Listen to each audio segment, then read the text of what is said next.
In today's video, I will walk you through how to change your Outlook inbox view.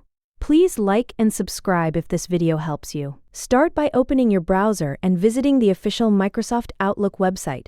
Click the Sign In button, then enter your email address and password and continue to your account. Once you're signed in and on the Outlook dashboard, go to the top right area of the screen and click the View tab. From there, select View Settings to open the inbox layout options. Inside the settings window, you can customize how your inbox looks. You can adjust the message list layout, change column widths, and modify fonts and colors to match your preference. Take a moment to explore the available options and apply the changes you want.